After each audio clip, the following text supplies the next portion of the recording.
अस्सलाम वालेकुम। हम nutrition management for pre menstrual syndrome, जिसको पीएमएस भी कहा जाता है, उसकी डिस्कशन कर रहे हैं। पीएमएस होता बेसिकली क्या है? ये बेसिकली कुछ फिजिकल, इमोशनल और साइकोलॉजिकल सिम्टम्स होते हैं जो कि ल्यूटल फेज़ होता है ना, जो मेंस्ट्रुअल साइकिल का, उसमें होते हैं। That is about 1 to 2 weeks before menstruation. Symptoms जो होते हैं यूजुअली ऑनसेट, जब मेंस्ट्रुएशन स्टार्ट होती है ना, तो उस टाइम पे ख़त्म हो जाते हैं सिम्टम्स। सिम्टम्स होते क्या हैं बेसिकली? सिम्टम्स जो है ना, पर्सन टू पर्सन वेरी करेंगे। कुछ इसमें कॉमन चीज़ें आपको नज़र आएंगी, जैसे कुछ इमोशनल सिम्टम्स हैं, ठीक है। फिर उसके अलावा आपके फ़िज़िकल सिम्टम्स आ जाते हैं, फिर उसके बाद बिहेवियरल सिम्टम्स आ जाते हैं। तो बारी बारी हम डिस्कस करते हैं। इमोशनल सिम्टम्स आपको कौन से आएंगे? मूड स्विंग्स हो सकते हैं, चिड़चिड़ापन बहुत होता है, एंजाइटी हो सकती है, डिप्रेशन हो सकती है, फीलिंग ऑफ होपलेसनेस हो सकती है, और कुछ स्ट्रेस की जो सेंसिटिविटी है वो इंक्रीज़ हो जाएगी। अच्छा जी, फिज़िकल सिम्टम्स आपके क्या होंगे? ब्लोटिंग हो सकती है, वाटर रिटेंशन बहुत कॉमन है, ब्रेस्ट टेंडरनेस हो सकती है, थकावट बहुत हो सकती है, हो सकता है सोया ना जाए प्रॉपर तरीके से, हेडेक्स, माइग्रेन्स हो सकती हैं, एपेटाइट चेंजेस हो सकते हैं जिसमें क्रेविंग्स जो होती हैं या हंगर इंक्रीज़ हो जाती है। बिहेवियरल सिम्टम्स क्या होते हैं? डिफ़िकल्टी होती कॉन्सेंट्रेटिंग में, सोशल विड्रॉल हो सकता है, या इंटरेस्ट में चेंज हो सकता है कि यूजुअल एक्टिविटीज़ में आपको वो वाला इंटरेस्ट नहीं रहा। अगर तो ट्रीटमेंट नहीं करवाते तो उसके क्या कॉन्सिक्वेंसेस होंगे? क्रॉनिक मूड डिसऑर्डर्स हो सकते हैं, डेली फंक्शनिंग इम्पैक्ट हो सकती है, फिज़िकल डिस्कम्फर्ट जो है ना वो आपकी इंक्रीज़ हो सकती है। क्रॉनिक मूड डिसऑर्डर्स जो होते हैं ना, अनट्रीटेड सिम्टम्स वर्स कर देते हैं उसको, ठीक है। तो उसमें क्या होगा कि डिप्रेशन और एंजाइटी भी हो सकती है सिवियर केसेस में। डेली फंक्शनिंग जो होती है, अगर सिवियर सिम्टम्स होंगे ना, वो वर्क रिलेशनशिप्स को इम्पैक्ट करेंगे, ओवरऑल क्वालिटी ऑफ लाइफ आपकी काफ़ी डिक्लाइन हो जाती है। और फिज़िकल डिस्कम्फर्ट जो होती है वो फिज़िकल सिम्टम्स जो है ना एस्केलेट हो सकते हैं, तो फिज़िकल डिस्ट्रेस सिग्निफिकेंट हो जाती है, तो फिर वर्क वगैरह आपका सारी चीज़ें डिस्टर्ब होती हैं। डायग्नोसिस क्या होता है, मॉनिटरिंग क्या होती है? बेसिकली तो इसमें कोई स्पेशल आपने टेस्ट नहीं करवाना, उसमें आप सिम्टम डायरी रख सकते हो, मेडिकल एवेल्यूएशन अपनी करवा सकते हो, ठीक है।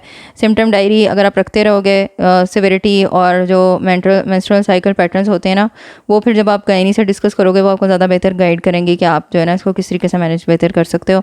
हेल्थ केयर प्रोवाइडर जो होता है वो दूसरी कंडीशन देख सकते हैं जो कि मिमिक करते हैं पीएमएस को, जैसे कि हार्मोनल इम्बैलेंसेस हो सकते हैं, थायराइड इश्यूज समटाइम मिमिक करते हैं पीएमएस के सिम्टम्स को, तो वो अब आप चेक कर सकते हो, ठीक है। अच्छा जी, डाइटरी मैनेजमेंट क्या होती है पीएमएस के लिए? न्यूट्रिशन स्ट्रेटजी जो होती है ना, वो हेल्प कर सकती हैं एलिविएट करने में सिम्टम्स पीएमएस के। तो की रिकमेंडेशन होंगी, balance diet, regular meal timing रखनी है, हाइड्रेशन अपनी कंप्लीट रखनी है, ठीक है। तो इसमें अब आप ये देख लो कि बैलेंस डाइट में क्या क्या चीज़ें आ जाएंगी। जो उसमें होल फूड्स आपने ऐड करना है, ज़्यादा से ज़्यादा फ्रूट्स, वेजिटेबल्स, होल ग्रेन्स, लीन प्रोटीन्स, जो कि ओवरऑल हेल्थ को आपकी सपोर्ट करेंगे। मील टाइमिंग कंसिस्टेंट टाइमिंग के खाएंगे ना, तो उसमें आपका ब्लड शुगर लेवल स्टेबलाइज रहेगा और मूड भी आपका काफ़ी हद तक अच्छा रहेगा। हाइड्रेशन जो होती है वो, उससे क्या होगा, ब्लोटिंग रिड्यूस होगी और ओवरऑल एनर्जी लेवल्स आपके इम्प्रूव रहेंगे। तो कम से कम आपने ना 3 लीटर पर डे पीना होता है पानी। इंक्लूड कौन कौन से फूड्स आप करोगे डाइट में? उसमें बेसिकली आपका आ जाता है complex carbohydrates, fruits, vegetables, lean proteins, healthy fats, magnesium rich foods, ठीक है। कॉम्प्लेक्स कार्बोहाइड्रेट्स में कौन कौन से फूड्स आ जाते हैं?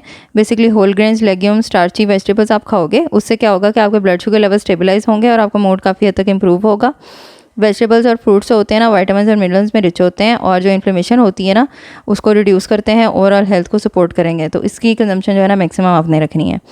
चिकन, टोफू, फिश जो है, लेग्यूम्स, ये सारी चीज़ें मसल हेल्थ को सपोर्ट करती हैं, लास्टिंग एनर्जी प्रोवाइड करती हैं। प्रोटीन फूड्स आपके लिए इंपॉर्टेंट है इस टाइम पे। हेल्दी फैट्स जैसे कि स्पेशली नट सीड्स, ऑलिव ऑयल्स और अगर एवोकाडोज आपको अवेलेबल हों, दे सपोर्ट हार्मोनल बैलेंस और ओवरऑल हेल्थ को सपोर्ट करते हैं, तो ये आपने डाइट में इंक्लूड रखने हैं। और मैग्नीशियम रिच फूड्स जैसे कि स्पिनच है, आमंड्स है, ठीक है, बनानास, ये हेल्प करते हैं, क्रैम्प्स को एलिविएट करते हैं और मूड स्विंग्स जो है ना इससे रिड्यूस होते हैं। फूड्स अवॉइड कौन कौन से करने हैं? बेसिकली आपने ना रिफाइंड शुगर्स नहीं लेने, और आपने कैफ़ीन एक्सेस में नहीं लेनी, और सॉल्टी फूड्स आपने नहीं लेने। रिफाइंड फूड शुगर जो होते हैं ना वो ब्लड शुगर स्पाइक्स कॉज करेंगे, क्रैश कॉज करेंगे। तो जब ब्लड शुगर स्पाइक होता है तो मूड अच्छा होता है, लेकिन जैसे ही ब्लड शुगर क्रैश करता है ना तो मूड जो है ना वो वर्स होता है, ठीक है। और क्रेविंग भी बहुत ज़्यादा होना शुरू हो जाती है जब आप बिल्कुल लो शुगर पे होते हो। कैफ़ीन जो होती है एक्सेस में लेंगे ना, एंजाइटी और डिस्टर्बटेड स्लीप पैटर्न जो है उसको ज़्यादा कॉज करेगी, और पीएमएस के सिम्टम्स पहले ही आ रहे होते हैं तो वो और ज़्यादा वर्सन हो जाते हैं। और हाई सोडियम इंटेक जो होता है ना, ये ब्लोटिंग ज़्यादा कॉज करेगा और वाटर रिटेंशन ज़्यादा कॉज करेंगे, तो ये आपने अवॉइड करने हैं। लाइफस्टाइल मॉडिफिकेशन आप क्या कर सकते हो? रेगुलर एक्सरसाइज लो, स्ट्रेस मैनेजमेंट टेक्निक सीखो और एडिक्वेट स्लीप लो। और इसमें ये होता था रेगुलर स्लीप जो है ना, रेगुलर एक्सरसाइज आप करते रहोगे तो फिजिकल एक्टिविटी की वजह से सिम्टम्स जो होते हैं ना पीएमएस के काफ़ी हद तक रिड्यूस हो जाते हैं, मूव इम्प्रूव होता है, ओवरऑल वेलबींग के लिए आपकी बहुत अच्छी होती है। स्ट्रेस मैनेजमेंट टेक्निक्स ज़रूरी होती हैं, जैसे कि yoga, meditation, deep breathing exercises होगी। जितना आप रेगुलर बेसिस पे स्ट्रेस मैनेजमेंट टेक्निक सीख रहे होगे ना, उतनी ही जिस टाइम पे आप पे स्ट्रेस होता है ना, उस टाइम पे आप टेक्निक सीख नहीं सकते। उस टाइम पे जो पिछली वाली आपने एक रूटीन बनाई होती है ना, वो आपके काम आती है। और इमोशनल वेलबींग भी आपके काफ़ी हद तक इम्प्रूव होती है, because you know how to manage your stress better. Sleep जो है अपनी एडिक्वेट रखनी होती है, गुड स्लीप हाइजीन आपने मेंटेन करनी है, ठीक है। आपने कम से कम 8 आवर जो है वो स्लीप लेनी होती है, उससे ओवरऑल मूड भी आपका सही रहेगा, एनर्जी लेवल्स भी आपके मेंटेन रहेंगे। आपने हेल्थ केयर प्रोवाइडर्स को कंसल्ट करना होता है, specially in case of severe PMS, जब बिल्कुल दर्द बर्दाश्त नहीं हो रही या इतनी पेन हो रही है कि आपकी जो सोशल एक्टिविटीज़ हैं वो आपसे नहीं हो रही, तो फिर वहाँ पे आपको प्रोफेशनल गाइड लेनी चाहिए और उसका पूरा प्लान जो है, किस तरीके से आपने क्या डाइट लेनी है, क्या लाइफस्टाइल मैनेजमेंट करनी है, किस तरीके से स्ट्रेस आपने मैनेज करना है, सारी चीज़ें आपके पास होनी चाहिए। सपोर्ट ग्रुप्स अगर आपको अवेलेबल हों तो बेस्ट है, उसमें फिर ये होता है कि आपको इमोशनल सपोर्ट मिल जाती है काफ़ी फीमेल से, वो आपको स्ट्रेटजीज़ भी बता देती हैं और आपको ये भी बता देती है कि किस तरीके से आपने केटर करना है अपनी इस प्रॉब्लमेटिक फेज़ को, ठीक है। पुअर मैनेजमेंट होगी तो सिम्टम्स आपके वर्स होते जाएंगे, क्वालिटी ऑफ लाइफ डिक्रीज़ होगी, और उसके अलावा पोटेंशियल डेवलपमेंट ऑफ पीएमडीडी जो कि प्री मेंस्ट्रुअल डिस्फोरिक डिसऑर्डर होता है, which is a severe form of PMS. उसमें फिर आपको स्पेसिफिक ट्रीटमेंट चाहिए होता है। क्वालिटी ऑफ लाइफ आपकी इस तरह से डिक्रीज़ होगी कि वर्क, रिलेशनशिप, पर्सनल वेलबींग को इम्पैक्ट करेंगे अगर सिवियर सिम्टम्स होंगे। सिम्टम्स आपके वर्स होते जाएंगे अगर आप बहुत ज़्यादा इंक्रोवर करते हो ना, और कोई अपने हम लाइफस्टाइल में और उसमें डाइटरी मॉडिफिकेशन नहीं करते, तो उसमें फिर सिवियरिटी, फ्रीक्वेंसी सिम्टम्स की इंक्रीज़ हो जाती है। अच्छा जी, पहली बात तो ये है कि मैनेजमेंट और पीएमएस जो होती है ना, उसके लिए होलिस्टिक अप्रोच चाहिए होती है, जिसमें लाइफस्टाइल, डाइटरी चेंजेस और मेडिकल इंटरवेंशन अगर ज़रूरत हो तो फिर आपने करनी है। और हर फीमेल का जो एक्सपीरियंस होता है पीएमएस का वो डिफ़र कर सकता है, लेकिन आपने किसी हेल्थ केयर प्रोवाइडर के साथ काम करना है जो आपको प्रॉपर ट्रीटमेंट प्लान देगा।